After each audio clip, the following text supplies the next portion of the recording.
Okay, yung Murphy's Law of Revision. So, yung tatlong Murphy's Law of Revision, yung unang-una familiar tayo, yung Murphy's Law. Yung if anything will go wrong, it will.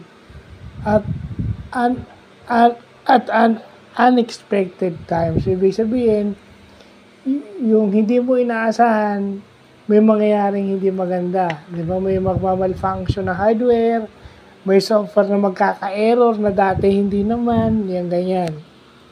So, yun yung first law. Second law of revision is, kung akala mo na check mo na thoroughly lahat, hindi pa pala. Ibig sabihin, kung akala mo na check mo na may nakakaligtaan ka pala. Okay, yun yung second law of revision. So, kung akala mo na check mo na lahat, meron ka palang nakaligtaan na hindi mo namamalayan. So, kailangan quadruple o 5 beses mo i-check. Lalo na kung medyo may pagkaulyaning ka na, di ba?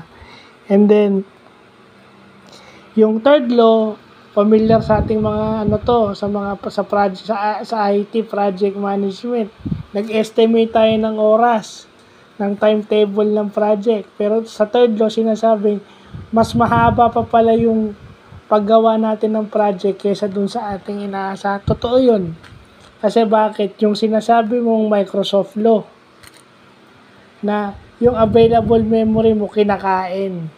So, kung gumagamit tayo ng program na kumakain ng available memory, mas tatagal yung project natin kasi naghahanap tayo ng paraan para ma-preserve yung ating RAM o yung ating computer memory.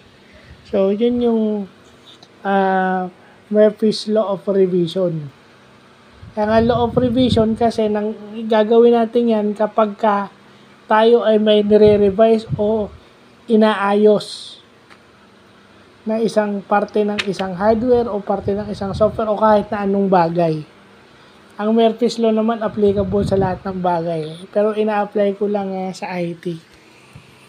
So, yun yung mga bagay na dapat nating malaman. At ito bago lang sa akin to. Alam ko yung una, yung if anything will go wrong, it will kasi naituro. Pero yung pangalawa at pangatlo, hindi. So, yun yung bago sa akin. Law of revision palang tawag dyan do sa tatlong law. Do sa unang law. First law of revision pala yan. So, yun lang, no? Kasi revision pag nagre-revise ka, di ba? Pag nandun na kayo sa revision phase, dapat tinatandaan mo to.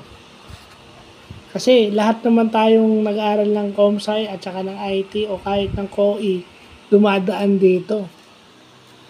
O kahit ng engineering, ACE yan. Lahat tayo dumadaan dyan, walang exempted. Kahit gaano kayo kagaling. So, yun lang po.